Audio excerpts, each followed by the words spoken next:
Et si je te disais que l'échec financier peut être le plus grand levier de ta réussite, que derrière chaque compte en banque à sec, chaque projet qui tombe à l'eau, chaque dette accumulée, se cache en réalité une opportunité brute, puissante, encore mal façonnée. Tu vois, on a grandi avec cette peur sourde de l'échec, on l'a assimilée à une honte, à une preuve de faiblesse, à une limite définitive. Pourtant, si tu regardes de près l'histoire de ceux qui ont réellement réussi, ceux qui ont bâti des empires solides et alignés avec leur vision, ils ont tous un point commun. Ils ont connu la chute, mais surtout, ils ont su l'utiliser. Reconnaître qu'on a échoué, c'est peut-être l'acte de courage le plus sous-estimé de notre époque. C'est le premier pas vers un redressement conscient, lucide, intentionnel. Dans cette vidéo, je vais te montrer comment faire de ton échec un terreau fertile, comment transformer la douleur en clarté et l'humiliation en direction. Ce n'est pas un simple discours de motivation. Ce que je vais te partager, ce sont des outils concrets, des cadres mentaux solides, une stratégie profonde. Tu vas pas juste te relever, tu vas le faire mieux, plus fort, avec une intelligence que seuls les échecs profonds peuvent activer. Parce qu'au fond, c'est pas l'échec qui te définit, mais ce que tu décides d'en faire. Alors installe-toi bien, recentre-toi, et prépare-toi à réécrire ton histoire financière avec les codes de ceux qui ne perdent jamais, ils apprennent. Le poids de l'échec. L'échec financier ne laisse jamais indemne. Il ne s'agit pas seulement d'un manque d'argent, il touche quelque chose de bien plus profond, l'image qu'on a de soi. Quand tu rates financièrement, c'est pas juste ton compte qui est à découvert, c'est souvent ta confiance qui s'effondre. Tu te regardes dans le miroir et tu n'y vois plus qu'un doute, un soupçon d'incompétence, voire un sentiment d'imposture. Tu remets tout en question, tes choix, ton intelligence, ta valeur, et c'est là que l'échec devient sournois. Il isole, parce que personne ne parle vraiment de ça. Autour de toi, tout le monde semble gérer, avancer, construire, pendant que toi, tu fais semblant, tu caches. Tu t'enfermes dans le silence, dans cette solitude qui pèse plus lourd qu'une dette. Tu ne demandes pas d'aide parce que tu as honte, parce que tu crois que c'est ta faute, que tu aurais dû savoir, que tu aurais pu éviter. Mais laisse-moi te dire une vérité que peu osent formuler. La majorité des gens traversent un échec financier au moins une fois dans leur vie. La différence, c'est que certains s'en relèvent plus grands, plus lucides, plus stratégiques, et d'autres restent enfermés dans cette boucle silencieuse de culpabilité. Alors si tu te reconnais là-dedans, sache que tu n'es pas seul. Et que non, tu n'as pas tout gâché. Ce que tu ressens aujourd'hui est légitime. Mais c'est pas une fin, c'est une transition. Une étape douloureuse, certes, mais surtout une opportunité de transformation. La société te vend un mensonge bien emballé. Que la réussite doit être linéaire, propre, sans bavure. Elle glorifie les gagnants, ceux qui affichent des chiffres, des réussites éclatantes, des parcours sans accroc, et elle étouffe, voire ridiculise ceux qui tombent. L'échec financier est perçu comme une preuve d'incompétence, un stigmate social. On te conditionne à croire que si t'as pas réussi du premier coup, c'est que t'es pas fait pour ça. Que tu n'as pas le mindset, que tu es trop dépensier, trop naïf ou simplement pas assez intelligent. Alors naturellement, tu t'enfermes, tu t'auto-condamnes. Tu crois que ta valeur est déterminée par ton solde bancaire, que ton potentiel se mesure à tes revenus passés, mais tout ça, c'est une illusion. La vérité, c'est que ceux qui réussissent vraiment, ceux qui inspirent le respect silencieux, ce sont souvent ceux qui ont connu les plus grosses chutes. Regarde de près les biographies des entrepreneurs à succès, des investisseurs aguerris, des leaders dans leur domaine. Leur parcours est jalonné d'échecs cuisants. La seule différence, c'est qu'ils ont appris à lire leurs erreurs comme des messages, pas comme des verdicts. Ils n'ont pas laissé la société définir leurs valeurs. Ils ont redéfini leurs propres règles. Ils savent que ce qui compte, c'est pas combien de fois tu tombes, mais comment tu te relèves, ce que tu comprends, ce que tu refuses de répéter. Alors non, tu n'as pas besoin d'avoir tout réussi pour être légitime. Tu as juste besoin de tirer parti de ce que tu as vécu avec lucidité et audace. Parce qu'au fond, la société t'impose une norme. Mais la vie, elle, te donne une chance. Celle de recommencer, mais en mieux. Tu connais sans doute l'univers de Harry Potter. Ce monde magique, vendu à plus de 500 millions d'exemplaires, adapté en film, en parc d'attractions, en produits dérivés. Mais ce que tu ne sais peut-être pas, c'est ce qu'il y a derrière cette réussite. Avant que J.K. Rowling ne devienne l'une des femmes les plus influentes du monde, elle était complètement brisée, sans emploi, mère célibataire, vivant d'allocations, et luttant contre une profonde dépression. Elle écrivait son manuscrit dans des cafés, avec sa fille endormie à côté d'elle, parce qu'elle n'avait pas de chauffage chez elle. Et quand elle a enfin terminé son livre, 12 maisons d'édition ont refusé son travail. 12 fois. On lui disait que son histoire ne vendrait jamais, que les enfants n'aimeraient pas. Elle aurait pu abandonner, elle aurait pu se dire que c'était pas pour elle, mais elle a tenu bon, elle a persévéré avec ce qui lui restait, une idée, une vision et un besoin vital de transformer sa réalité. Résultat, ce qu'on appelle aujourd'hui un échec légendaire est devenu une renaissance spectaculaire. Parce que derrière chaque succès visible se cache une période d'ombre, de doute, d'humiliation. Et ce sont précisément ces passages à vide qui forgent une résilience que l'argent seul ne pourra jamais acheter. Alors retiens bien ça. Ce que tu vis aujourd'hui, aussi difficile que ce soit, peut devenir un jour la partie la plus précieuse de ton histoire, à condition de ne pas abandonner maintenant. Étape 1, changer ta perception de l'échec. Il faut que tu intègres quelque chose de fondamental. L'échec n'est pas une sentence, c'est une information. C'est pas la fin du chemin, c'est une indication de direction. Et tant que tu continues à voir l'échec comme une preuve que tu n'es pas fait pour ça, tu resteras prisonnier d'un schéma mental qui te bloque, qui t'empêche d'explorer ton plein potentiel. Il faut briser ce conditionnement. L'échec, en réalité, c'est un feedback brut, une réponse de la vie à une stratégie qui n'a pas fonctionné. C'est pas toi qu'elle rejette, c'est simplement ta méthode qu'elle remet en question. Et plus vite tu fais cette distinction, plus vite tu reprends le pouvoir. Chaque fois que tu échoues, tu reçois un message. Parfois il est brutal, parfois subtil, mais il est toujours précieux. Il te dit « ce modèle ne fonctionne pas, ce choix n'était pas aligné, ce timing n'était pas le bon ». Et ce que font les personnes qui avancent, c'est pas d'éviter l'échec, mais d'apprendre à le lire, à l'écouter, à l'utiliser. Tu peux voir l'échec comme une claque, ou comme une boussole. À toi de choisir. Il est temps que tu changes ton regard. Quand tu dis « j'ai échoué », reformule « j'ai collecté des données », tu n'as pas perdu, tu as appris ce qui ne te mène pas là où tu veux aller. Et cette simple reprogrammation mentale change tout. Elle t'empêche de sombrer dans l'autoflagellation, elle t'évite de répéter les mêmes erreurs par culpabilité ou panique, et surtout, elle te rend actif. Tant que tu crois que l'échec t'arrête, tu subis. Mais dès que tu comprends qu'il te parle, tu construis. Et c'est à ce moment-là que tu commences réellement à rebondir, pas en évitant les erreurs, mais en apprenant à t'en servir comme des leviers puissants de croissance. Reprogrammer ta vision de l'échec, c'est faire un travail en profondeur sur la manière dont tu interprètes ce qui t'arrive.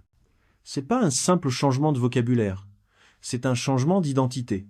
Tant que tu considères l'échec comme une preuve que tu n'es pas à la hauteur, tu réagis avec peur, blocage, fuite ou abandon. Mais le jour où tu décides de le voir comme une source d'apprentissage, ton rapport à l'adversité bascule. Tu ne cherches plus à éviter la difficulté, tu cherches à la comprendre. Et ça change tout. Chaque échec contient des données. Ce sont des informations sur tes comportements, sur ta stratégie, sur ton état d'esprit au moment de l'action. Tu n'as pas juste raté, tu as tenté une approche dans un contexte donné, avec des ressources précises, et tu as obtenu un résultat. C'est ça qu'il faut décortiquer. L'échec devient une matière brute d'analyse. Tu le traites comme un scientifique traiterait un échantillon avec recul, objectivité, curiosité. Tu demandes qu'est-ce qui a fonctionné, qu'est-ce qui m'a échappé. Où ai-je agi par peur ou par automatisme? Quel était mon état mental au moment des décisions? Ce processus transforme l'échec en expérience. Et l'expérience, elle, ne se perd jamais. Elle te construit, elle affine ton intuition, elle renforce ta lucidité. C'est en échouant intelligemment que tu développes ce qu'on appelle la sagesse. Pas une sagesse théorique, mais une sagesse stratégique, ancrée dans le réel. Ceux qui réussissent durablement ne sont pas ceux qui ne se trompent jamais, mais ceux qui transforment chaque erreur en puissance. Tu peux choisir de porter l'échec comme un fardeau ou de le transformer en fondation. Et ça, c'est une reprogrammation mentale à laquelle tu as accès dès maintenant. Mais il faut t'autoriser à changer de cadre. Cesse de te demander « pourquoi j'ai échoué ?» et commence à demander « qu'est-ce que ça m'enseigne ?» Parce que tant que tu tires des leçons, tu n'as jamais vraiment échoué. Il y a une reformulation mentale simple mais puissante qui peut transformer ta manière de vivre les événements. C'est pas « j'ai échoué, mais j'ai appris ». Cette phrase, aussi anodine qu'elle puisse paraître, change ta posture intérieure. Elle t'extrait de la position de victime pour te replacer dans celle d'un acteur en mouvement, parce que le vrai drame, c'est pas l'échec en lui-même. C'est la manière dont tu l'intègres à ton identité. Quand tu dis « j'ai échoué », tu parles de toi comme si tu étais devenu l'échec. Tu fusionnes avec l'erreur. Mais quand tu dis « j'ai appris », tu parles d'un processus, tu te dissocies de l'événement, tu ne réduis pas ton être à un résultat ponctuel, tu reconnais que tu es en chemin. Cette manière de penser est loin d'être un simple positivisme. C'est une stratégie de survie psychologique. Car si chaque chute te renvoie à une incapacité fondamentale, tu perds l'envie d'essayer. Mais si chaque chute devient une collecte d'informations utiles, alors tu avances avec davantage de discernement, de maturité, d'intelligence. Regarde les grands athlètes, les inventeurs, les entrepreneurs de haut niveau, ils disent pas « je suis nul » quand un projet échoue. Ils disent « qu'est-ce que j'ai pas vu » ou « qu'est-ce que cette situation m'enseigne ». Et à force, cette posture crée un état d'esprit antifragile. Tu ne deviens pas insensible à la douleur, mais tu apprends à l'utiliser. Tu fais de chaque difficulté une extension de ta sagesse. Et plus tu t'entraînes à cette reformulation, plus elle devient automatique. Alors, à chaque fois que tu entends cette petite voix intérieure dire « t'as encore échoué », réponds, lui avec calme, avec force, « non, cette fois encore, j'ai appris ». Étape 2, diagnostiquer froidement la chute. Tu peux pas te relever proprement sans regarder honnêtement où tu es tombé. Et pour ça, il faut que tu prennes une posture froide, lucide, presque chirurgicale. On ne parle plus ici de ressenti ou d'émotion, mais de fait. Si tu veux avancer, tu dois d'abord diagnostiquer ta chute avec précision. Qu'est-ce qui t'a amené là où tu es? Mauvaise gestion de ton budget, dépenses incontrôlées dictées par le stress ou le besoin de combler un vide émotionnel. Prise de risque mal calculée, crédit accumulé sans stratégie claire, manque de connaissances financières de base, ou peut-être simplement un concours de circonstances mal anticipées. Tu dois faire ce travail de vérité sans te juger. Il ne s'agit pas de culpabiliser, mais de comprendre. Parce que tant que tu restes dans le flou, tu restes piégé. L'erreur que beaucoup font, c'est de vouloir tourner la page trop vite. Ils veulent aller mieux, sans comprendre ce qui les a détruits. Mais ce que tu n'analyses pas, tu le répéteras. C'est inévitable. Ce que tu refuses de voir continue à te diriger en silence. Prends un carnet, une feuille ou ton application de notes et pose les faits. Combien gagnais-tu? Combien dépensais-tu? Quelles dépenses étaient nécessaires? Et lesquelles étaient des réactions émotionnelles? Est-ce que tu achetais pour prouver quelque chose? Pour combler un vide? Pour te récompenser d'un quotidien trop dur? Est-ce que tu avais un plan ou tu improvisais au jour le jour? Ce travail n'est pas facile. Il demande du courage, mais il est libérateur. Parce qu'à partir du moment où tu mets de la clarté sur ton passé, tu reprends du pouvoir sur ton futur. Le chèque n'est plus une masse floue qui te hante, c'est une série de choix que tu peux désormais corriger. Et ce diagnostic, aussi inconfortable soit-il, devient la première brique solide de ta reconstruction. Ce que tu ne couches pas noir sur blanc reste flou dans ton esprit, et tout ce qui est flou finit par te contrôler. C'est pour ça que tenir un journal d'échecs est bien plus qu'un simple exercice d'introspection. C'est une arme mentale, un outil de vérité. Tant que tes erreurs restent dans ta tête, elles tournent en boucle, elles se transforment, elles prennent des proportions irréalistes ou se diluent dans le brouillard du temps. Mais le jour où tu les écris, tu les fixes. Tu les rends concrètes, palpables, observables. Et là, tu peux enfin les traiter. Prends un carnet dédié, pas une note égarée dans ton téléphone. Un espace à part entière que tu réserves à ce processus.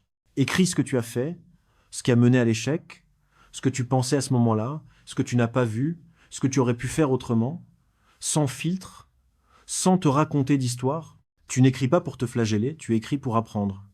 Tu prends ton passé et tu l'utilises comme une carte, pour ne pas te perdre une deuxième fois. Ce journal devient ton miroir. Il te montre non pas ce que tu veux voir, mais ce que tu dois voir. Et plus tu avances, plus tu remarqueras des patterns, des schémas récurrents.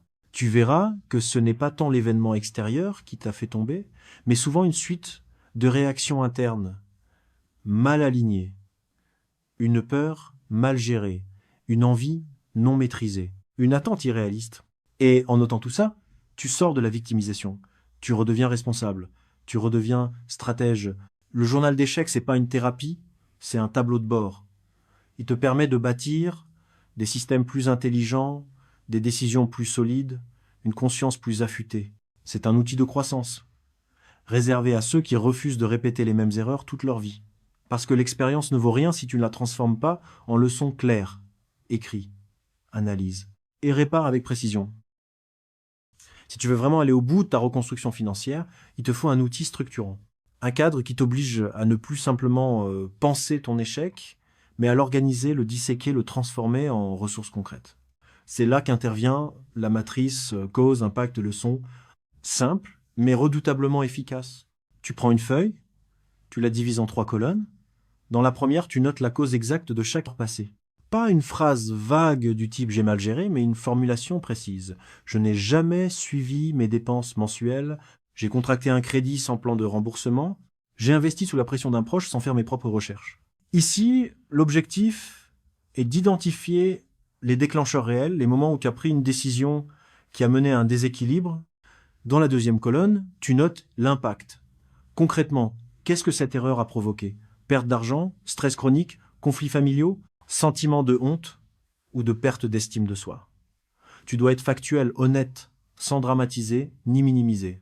Tu veux voir noir sur blanc ce que cette cause t'a coûté financièrement, émotionnellement et parfois même physiquement. Et dans la dernière colonne, tu écris la leçon. Qu'est-ce que tu retiens? Quelles compétences tu dois développer? Quelle alerte mentale tu dois installer pour l'avenir? Ça peut être ne jamais investir sans comprendre, faire une pause de 24 heures avant tout achat émotionnel, ou encore automatiser mes économies dès que je reçois mes revenus. C'est cette dernière colonne qui fait toute la différence, parce qu'elle transforme l'erreur en plan d'action. Elle ferme la boucle. Cette matrice, tu peux la remplir une fois par mois, ou chaque fois que tu sens que tu perds le contrôle. Elle t'impose de passer de la réaction à la stratégie. Et au-delà de son utilité immédiate, elle t'apprend une chose essentielle. Tu n'as pas besoin d'être parfait pour réussir. Tu as juste besoin d'être lucide, organisé et prêt à apprendre. À force, ce système devient une habitude et ton passé, au lieu de te freiner, devient ton plus grand levier d'évolution. Étape 3, reprendre le contrôle. Il arrive un moment où penser ne suffit plus, où il faut agir, où tu dois poser les mains sur le volant et reprendre le contrôle, même si la voiture est déjà cabossée. C'est ça, la vraie force. Pas de tout maîtriser d'un coup, mais de commencer à piloter là où tu peux. Et la première étape concrète, c'est de stopper l'hémorragie. Tu ne peux pas construire quelque chose de stable sur un sol qui s'effondre sous tes pieds. Il faut assainir, clarifier, prioriser. Commence par regarder exactement où va ton argent, chaque euro. Tu n'as pas besoin d'un logiciel compliqué. Une feuille de papier, un tableur ou une application de gestion basique suffit.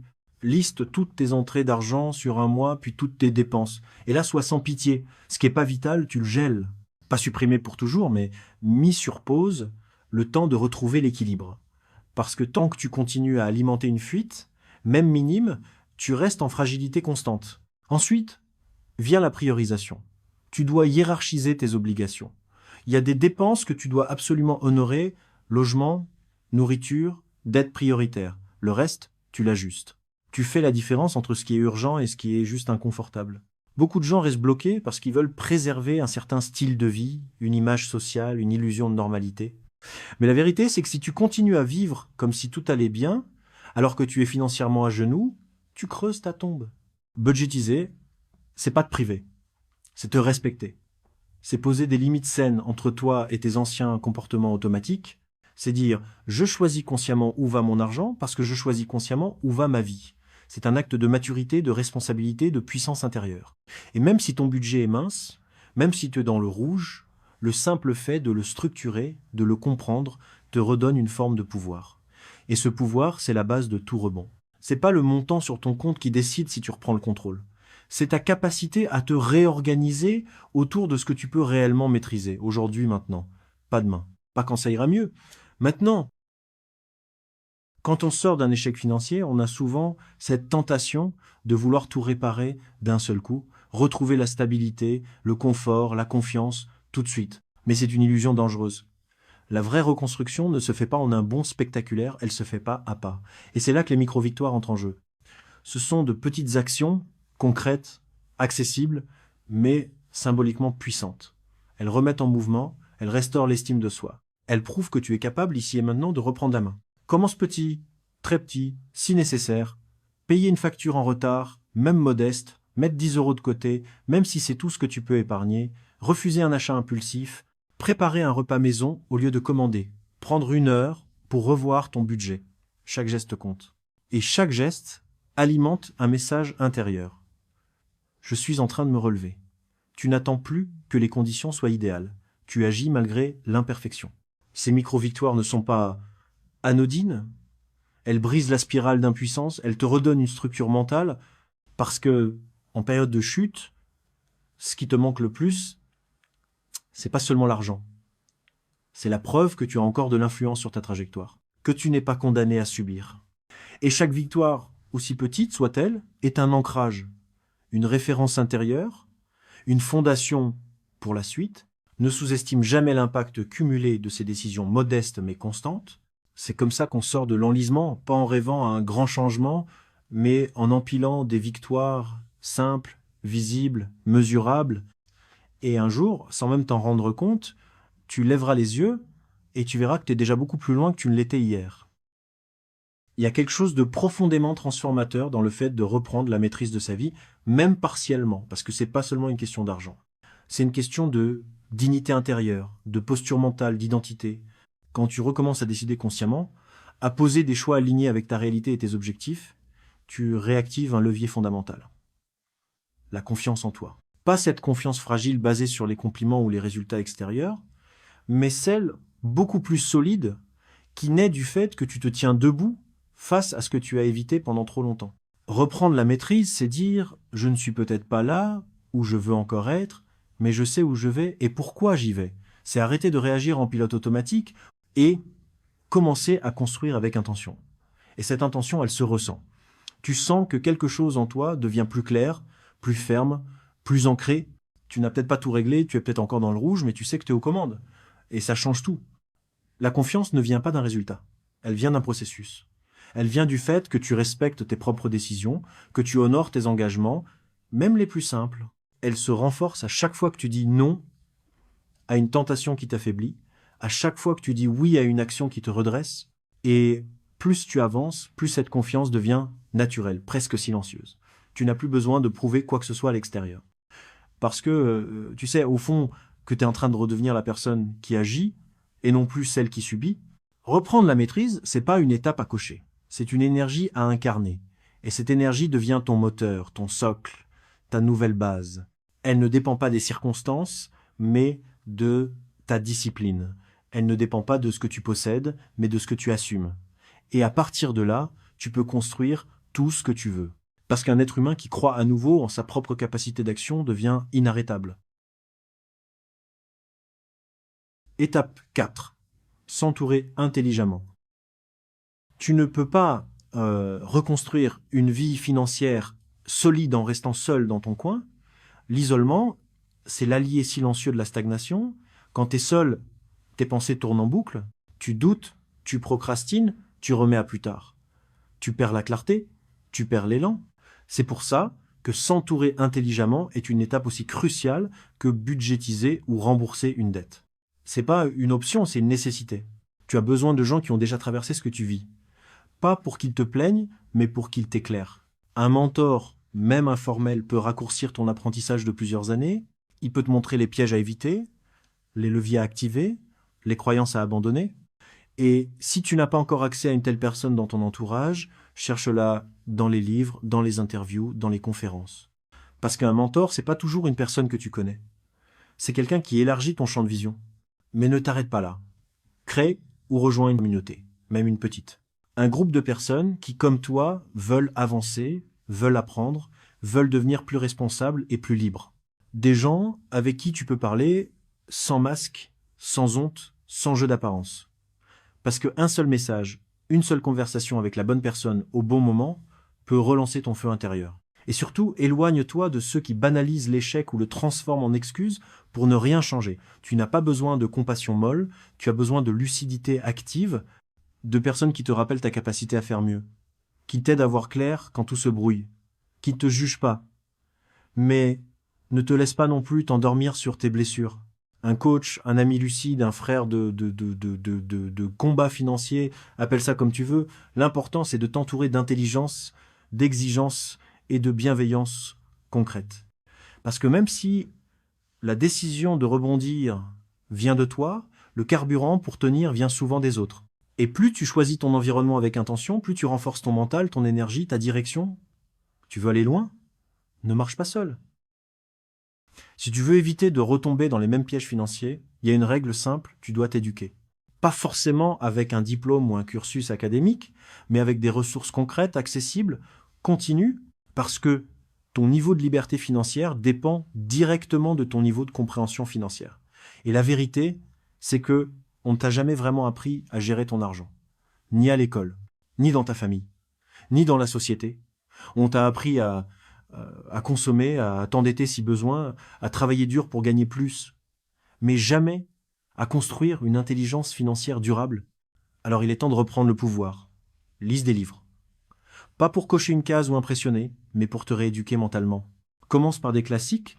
Père riche, Père pauvre de Robert Kiyosaki pour changer ta vision de l'argent. L'homme le plus riche de Babylone pour comprendre les bases intemporelles de la gestion. Ton futur financier commence aujourd'hui, de Tony Robbins pour une approche plus complète et stratégique. Tu peux lire 5 pages par jour. 5 pages, tous les jours. Et dans un an, tu penseras radicalement autrement. Regarde aussi des vidéos. YouTube est rempli de contenu gratuit et de grande qualité, si tu sais ce que tu cherches. Ne tombe pas dans le piège de l'infobésité. Cherche des chaînes qui te parlent de stratégie, de discipline, de mindset, pas juste de chiffres ou de promesses rapides. Note ce que tu apprends. Revois certaines vidéos plusieurs fois si nécessaire, et n'oublie pas les podcasts. Ils te permettent d'apprendre en marchant, en cuisinant, en allant au travail. Tu transformes du temps mort en énergie mentale. Il y a des podcasts sur l'investissement, sur l'économie, sur les témoignages de personnes sorties de l'endettement ou ayant construit leur indépendance. Ce sont des sources d'inspiration et de réflexion continue. L'éducation financière n'est pas un événement, c'est un mode de vie. Tu te formes pas pour briller, tu te formes pour comprendre, pour anticiper, pour choisir, pour ne plus être esclave du système. Et chaque minute que tu passes à t'instruire, c'est une minute que tu investis dans ton autonomie. C'est pas immédiat, mais c'est irréversible. Parce que ce que tu comprends vraiment, on ne pourra plus jamais te l'enlever. Tu peux avoir la meilleure stratégie financière, le budget le plus précis, les outils les plus performants, mais si tu n'as pas un modèle de résilience en tête, tu risques de flancher au premier coup dur. Parce qu'en réalité, ce qui te permet de tenir sur la durée, c'est pas seulement ta méthode, c'est ton inspiration. Tu as besoin de voir, de sentir, de croire que c'est possible. Et pour ça, il te faut un modèle. Une figure, réelle ou symbolique, qui incarne ce que tu veux devenir malgré l'adversité. Un modèle de résilience, c'est pas quelqu'un de parfait. C'est quelqu'un qui a chuté profondément et qui s'est relevé. Quelqu'un qui a traversé ce que tu vis, peut-être en pire, et qui a reconstruit. C'est pas nécessairement un gourou ou une star. Ça peut être un entrepreneur discret, un auteur, un ancien sans domicile devenu propriétaire, une femme endettée devenue investisseuse. L'essentiel, c'est que son histoire te parle qu'elle active quelque chose en toi. Une rage saine, une envie de redresser la tête. Ce modèle devient une boussole intérieure. Tu te poses la question, qu'est-ce qu'il aurait fait à ma place ? Et rien que cette question t'évite bien des dérives. Parce que tu raisonnes plus uniquement avec tes émotions du moment, mais avec la perspective de quelqu'un qui a déjà traversé le feu. Tu peux aussi créer ton propre modèle à partir de plusieurs personnes, une sorte de mosaïque inspirante, l'endurance de l'un, la discipline de l'autre, la sagesse d'un troisième. Tu t'en nourris. Tu les étudies, tu comprends leur façon de penser, et à force tu intègres leur logique, tu fais évoluer ta vision de l'échec, du succès, de la persévérance. Avoir un modèle de résilience, c'est refuser de rester seul avec ses doutes. C'est admettre qu'on peut apprendre non seulement des idées, mais des trajectoires. C'est se rappeler quand tout vacille et que d'autres ont vacillé aussi, et qu'ils ont tenu. Et qu'au fond, si eux l'ont fait, alors pourquoi pas toi ? Étape 5, revenir avec une nouvelle mentalité. Revenir après un échec, c'est pas juste repartir, c'est repartir autrement, avec une mentalité renouvelée, plus affûtée, plus solide. C'est là que la vraie transformation commence. Parce que si tu fais les mêmes choses qu'avant avec le même état d'esprit, tu finiras exactement au même endroit. Mais si tu reviens avec une nouvelle lecture des événements, avec une posture intérieure différente, alors tu ne redémarres pas du bas, tu redémarres d'un niveau supérieur, plus conscient. Ce que tu fais différemment maintenant, c'est que chaque décision passe à travers un filtre plus exigeant. Tu ne dépenses plus pour te rassurer, tu dépenses pour t'aligner. Tu dis plus oui à tout par peur de rater une opportunité, tu dis non avec clarté parce que tu sais ce que tu veux préserver. Tu cherches plus à aller vite. Tu cherches à aller juste. Tu prends le temps de poser les bases, même si c'est moins spectaculaire, parce que tu sais que la stabilité vaut plus que l'illusion de succès. Ta relation à l'argent change. Tu ne vois plus l'argent comme une fin, mais comme un levier. Tu n'attends plus qu'il vienne te sauver. Tu construis une structure pour qu'il travaille pour toi, petit à petit. Tu observes tes émotions avant chaque dépense, tu prends du recul, tu réfléchis en termes de long terme, pas juste en termes de soulagement immédiat, et surtout tu assumes. Tu assumes tes erreurs, tes choix, tes nouvelles limites. Tu n'as plus besoin de faire semblant. Parce que ta reconstruction n'est pas basée sur l'image, elle est basée sur la vérité. Et mentalement, tu n'es plus le même. Tu ne vois plus l'échec comme une humiliation, mais comme une étape. Tu sais que la chute t'a donné des armes que tu n'aurais jamais eues autrement. Tu as gagné en lucidité, en patience, en stratégie. Tu es moins influençable, plus centré, moins réactif, plus intentionnel. Et ça, personne ne peut te l'enlever. Ce que tu fais différemment aujourd'hui, c'est pas juste dans tes actions, c'est dans ta manière d'exister. Tu ne vis plus en mode survie, tu vis en mode maîtrise. Changer de mentalité après un échec financier, c'est aussi passer d'un réflexe de consommateur à une posture d'investisseur.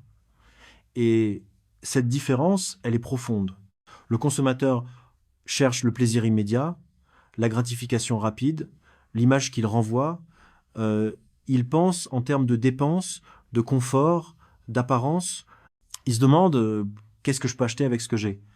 L'investisseur, lui, pense en termes de retour, de construction, d'effets leviers. Il se demande qu'est-ce que ce choix va produire pour moi dans 6 mois, dans 1 an, dans 5 ans. Le consommateur agit souvent par émotion, par impulsion, par habitude sociale. Il cherche à combler un vide ou à ressembler à ce que la société lui montre. Il accumule des objets, des abonnements, des dettes, des charges. Il vit dans une logique de réaction. L'investisseur, au contraire, agit par vision. Il regarde au-delà du présent. Il choisit où placer son énergie, son temps, son argent, en fonction de ce que ça va lui rapporter, pas juste financièrement, mais aussi en liberté, en compétence, en paix intérieure. Et cette mentalité ne dépend pas du montant que tu possèdes. Tu peux être un investisseur avec 100 € si tu réfléchis à comment les faire fructifier plutôt que les dépenser pour te distraire 1 heure. Tu peux être un investisseur de ton attention, tu choisis tes lectures, tes contenus, tes relations, tu construis, tu ne consommes pas la vie, tu la cultives, et ça c'est un changement radical. Quand tu bascules dans cette mentalité, tu vois tes dépenses autrement. Tu n'achètes plus un objet, tu investis dans une expérience utile. Tu ne vois plus l'éducation comme une charge, tu la vois comme un multiplicateur de possibilités, tu te demandes plus combien ça coûte, mais qu'est-ce que ça m'apporte, et tu refuses tout ce qui ne t'élève pas. Parce que tu sais que chaque euro, chaque heure, chaque pensée est une graine. Et toi, tu veux plus semer au hasard, tu veux récolter avec précision.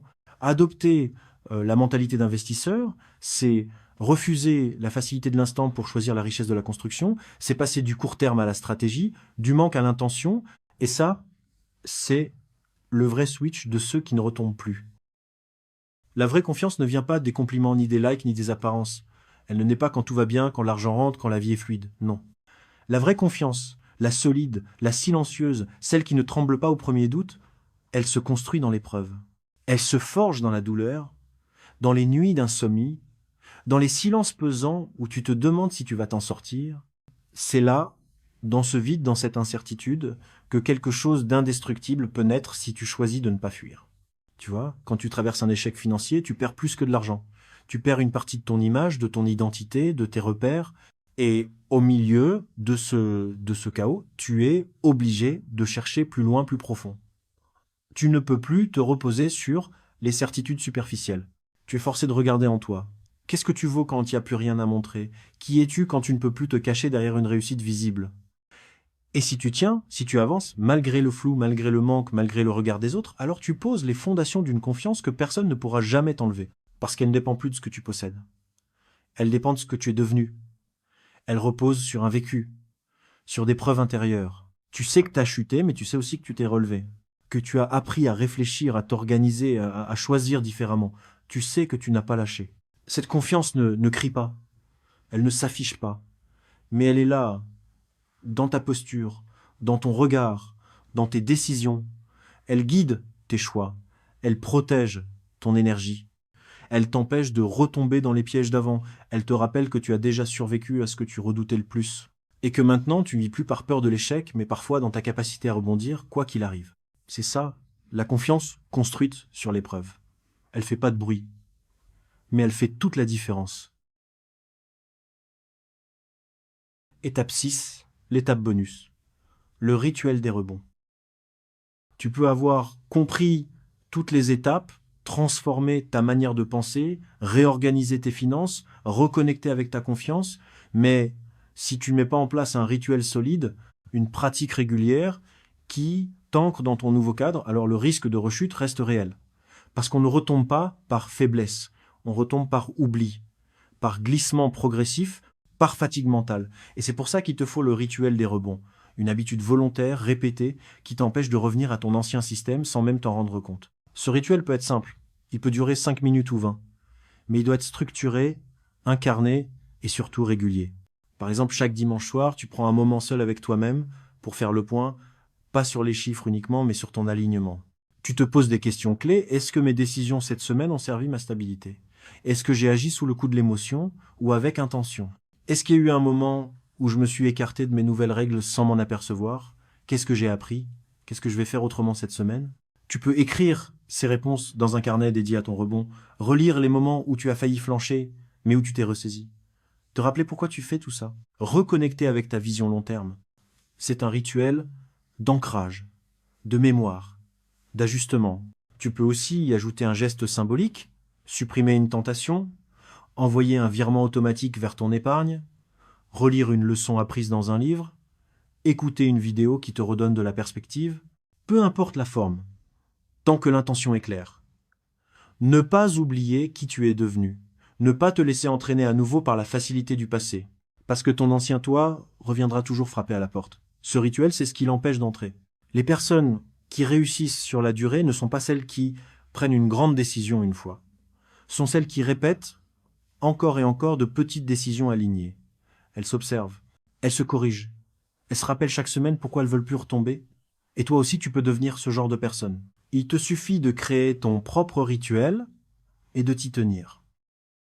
Imagine qu'au lieu de laisser tes finances évoluer au fil du hasard, tu décides chaque mois de prendre un rendez-vous avec toi-même. Un vrai moment posé dans ton agenda où tu ne réagis plus mais où tu observes, tu ajustes, tu affirmes ta direction. C'est ça, la revue mensuelle. C'est pas un simple suivi de compte, c'est une démarche de maîtrise. Tu prends 1 heure à la fin de chaque mois pour ouvrir ton tableau de bord, relire ton journal d'échecs si tu l'as tenu et analyser avec recul tout ce qui s'est passé. Qu'est-ce qui a fonctionné? Où est-ce que tu as dérapé? Quelles dépenses étaient évitables? Quelle décision t'a rendu fier? Tu transformes ton mois écoulé en leçon stratégique. À ce rituel, tu peux ajouter des affirmations financières. Pas des phrases magiques à répéter sans y croire, mais des déclarations ancrées, puissantes, qui t'aident à renforcer ton identité intérieure. Des phrases comme « Je mérite la stabilité financière et je m'en donne les moyens ». Chaque euro que je gagne, je le dirige avec sagesse. Je ne fuis plus mes responsabilités, je les transforme en levier de croissance. Tu les lis à voix haute, pas pour l'effet immédiat, mais pour programmer ton subconscient. Parce que ton esprit agit selon ce qu'il entend le plus souvent, et il est temps qu'il entende autre chose que le doute et l'auto-sabotage. Enfin, tu construis ton tableau de bord personnel, pas besoin de faire compliqué. Une simple feuille Excel ou une application mobile peut suffire. Ce tableau doit refléter ta réalité, tes revenus, tes dépenses, ton taux d'épargne, tes dettes restantes, tes petits objectifs atteints. Il devient ton miroir mensuel. Pas pour te juger, mais pour te guider. Tu peux même y intégrer une note d'humeur ou une échelle de confiance. Ce mois-ci, je me sens à X sur 10 en maîtrise de mes finances. Et tu compares avec les mois précédents. Tu visualises ton progrès, même minime. Et ça te nourrit. Ces 3 outils, revue mensuelle, affirmation financière, tableau de bord, forment un système. Un ancrage mental, émotionnel et technique. Et quand tu les tiens, même dans les périodes où tu es fatigué ou distrait, tu maintiens un lien actif avec ta discipline intérieure. Tu ne laisses plus la vie décider pour toi. Tu prends position. Mois après mois, tu ne subis plus ta réalité financière, tu l'anticipes, tu l'orientes, tu la maîtrises. Souviens-toi de ceci. L'échec est temporaire, mais l'abandon, lui, est définitif. Ce que tu vis aujourd'hui, aussi douloureux que ce soit, ne détermine pas qui tu es. Ce n'est qu'une étape, un passage, une épreuve. Et comme toute épreuve, elle a un début, mais surtout, elle a une fin. C'est pas ta situation qui te définit, c'est ta réaction. Ce n'est pas la chute qui t'écrase, c'est le fait de rester au sol. Et toi, tu n'es pas là pour rester à terre. Tu es là pour te relever, plus aligné, plus conscient, plus fort. Tu as maintenant toutes les clés pour entamer ce chemin. Ce que tu en feras dépendra d'un seul facteur, ton engagement à ne plus vivre en mode automatique. Tu n'as pas besoin d'avoir les réponses à tout. Tu n'as pas besoin d'être parfait. Tu as seulement besoin de faire un premier pas, puis un autre, puis encore un autre. Et chaque pas t'éloignera un peu plus de ce qui t'a blessé pour te rapprocher de ce que tu veux vraiment construire. L'échec n'est pas ton identité. C'est ton initiation. Une étape nécessaire pour activer un nouveau niveau de toi-même. Une version plus lucide, plus responsable, plus libre. Alors serre les dents s'il le faut, respire profondément, mais avance. Ne lâche pas. Parce qu'au bout de ce chemin, il n'y a pas simplement une meilleure situation financière. Il y a un toi que tu seras fier de rencontrer. Un toi qui ne fuit plus, qui ne se cache plus, qui agit avec clarté et intention. Tu n'as pas échoué. Tu es en train d'apprendre à réussir autrement. Peu importe ce que tu as vécu jusqu'ici, aussi lourd, chaotique ou honteux que ce soit, ton passé ne définit pas ton futur. Ce que tu as fait hier, les erreurs que tu as accumulées, les choix que tu regrettes, les pertes que tu as subies, ne sont pas une condamnation. Ce sont des chapitres, pas le livre entier. Tant que tu respires, tant que tu es capable de penser, de ressentir, de décider, tu es capable de changer de trajectoire. C'est pas une question de motivation. C'est une question de décision profonde, silencieuse, intime, celle de ne plus te laisser enfermer par ce que tu as été. Oui, tu as peut-être été négligent, tu as peut-être fui tes responsabilités, tu as cédé à l'émotion, à la peur, à l'urgence, mais tout ça appartient au passé. Et le passé n'a de pouvoir que si tu continues à lui en donner, si tu continues à l'invoquer comme excuse, comme justification, comme identité, tu n'es pas tes erreurs. Tu es celui qui est en train d'en tirer les leçons. Et ce basculement intérieur suffit déjà à créer une nouvelle ligne de départ. Ton futur, lui, commence maintenant. Il commence dans les choix que tu fais dès aujourd'hui. Il commence quand tu refuses de rejouer le même scénario. Quand tu poses une limite. Quand tu fais preuve de rigueur là où avant tu laissais couler. Quand tu dis ça suffit à une dynamique qui t'a épuisé trop longtemps, ce n'est pas spectaculaire. Mais c'est là que le vrai changement s'opère. Tu n'es pas condamné à répéter ce que tu as vécu. Tu peux réécrire l'histoire, tu peux construire quelque chose de plus juste, de plus intelligent, de plus solide. Mais ça commence par une croyance simple, essentielle, non négociable. Ton passé ne t'enferme pas, il t'instruit, et ton futur t'attend. Like si tu refuses de laisser un échec te définir. Pas parce que c'est positif, mais parce que tu sais que chaque clic peut être un acte d'engagement envers toi-même. Ne like pas si c'est juste pour faire comme tout le monde. Ne te contente pas d'un like si tu ne comptes rien changer derrière. Et comme j'aime le rappeler, quand on t'invite à t'abonner, c'est pas pour gonfler les chiffres. Oui, l'algorithme aime ça. Mais ce qui compte vraiment, c'est de bâtir une communauté qui agit, pas qui consomme passivement. Commente avec une leçon que tu as apprise après un échec, même une toute petite. Parce que partager, c'est aussi renforcer ce qu'on a compris. Et abonne-toi si tu veux plus que de la motivation. Si tu veux du contenu qui t'aide à transformer tes défaites en victoires concrètes. Parce qu'ici, on ne parle pas de rêver, on parle de rebondir. À bientôt.